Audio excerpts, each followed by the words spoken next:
Ukrainian President Volodymyr Zelensky says Russia has begun what he's called the battle for the Donbas. Russian troops have spent days regrouping and now appear to be engaging in a full-scale ground offensive along a 500-kilometre front in Ukraine's east and south.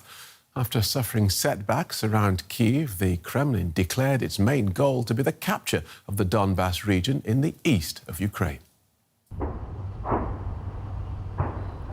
Shots fired on the front line. Ukraine says these are some of the opening salvos of Russia's offensive from the east.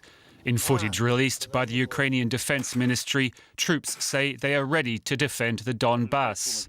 Let them come, this soldier says. They will stay here forever. There is enough land to bury them all.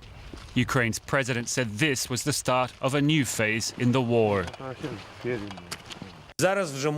We can now state that Russian troops have begun the battle for the Donbas, for which they have been preparing for a long time.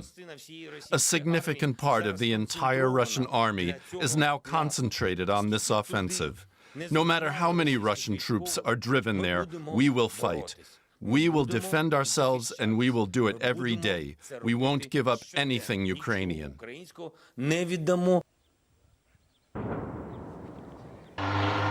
Thousands of residents are now trapped in towns under constant shelling. This woman lives in the remains of a village near the front line. She describes living in a new no-man's land.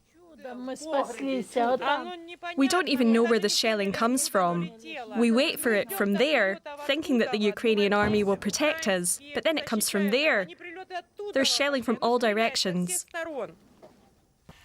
With Russian forces in control of much of the east and south, one pocket of resistance remains, the Azovstal steel plant in Mariupol. Ukrainian fighters holding up here say Russia has dropped bunker-busting bombs on the complex. But here, as elsewhere, Ukrainians are refusing to cede any of their territory without a fight. Well, our correspondent Matthias Bullinger is in the Ukrainian capital, Kyiv. I asked him what he was hearing about this latest Russian assault. Yeah, the Ukrainian authorities have established that this was the beginning of the assault. It's mainly coming from the north, from the town of Izium. That's one town that's in between Donbas and Kharkiv. And it looks like the aim would be to move south from there and then cut off the forces that are east of that. Yeah, we don't know, of course, what is going to happen and how well the Ukrainian army is prepared. But what we do know is that they have expected this for a long time and that they have tried to prepare as well as possible for quite a few weeks now. And all this discussion about heavy weaponry that we've been hearing, the delivery of new weapons, all this was meant to fight back an assault on Donbas from the Russian side. Right. And what of Mariupol? We've been following events there for weeks, and the Pentagon says it has seen a concentration of airstrikes and artillery there. Yeah, we know that the last parts of the Ukrainian army that are still in the city are in this steelworks, this gigantic steelworks that was a symbol of the city, and they are staying there. There's a huge bunker underneath, a system of tunnels, and civilians are also hiding there. What we've been hearing, but it's unconfirmed, is that many of these civilians are the relatives of these soldiers because they are afraid that they might be a target for the Russian army as well.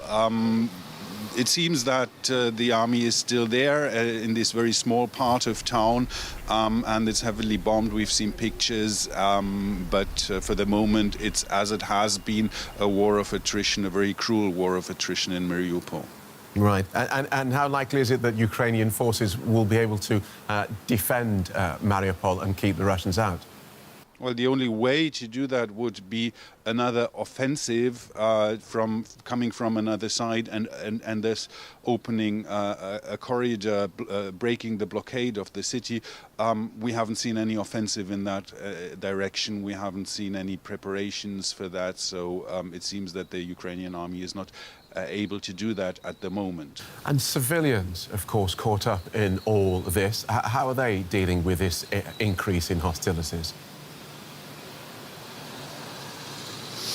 The Ukrainian authorities have called upon civilians to leave these areas in Donbas that are likely to be the theater of the next escalation.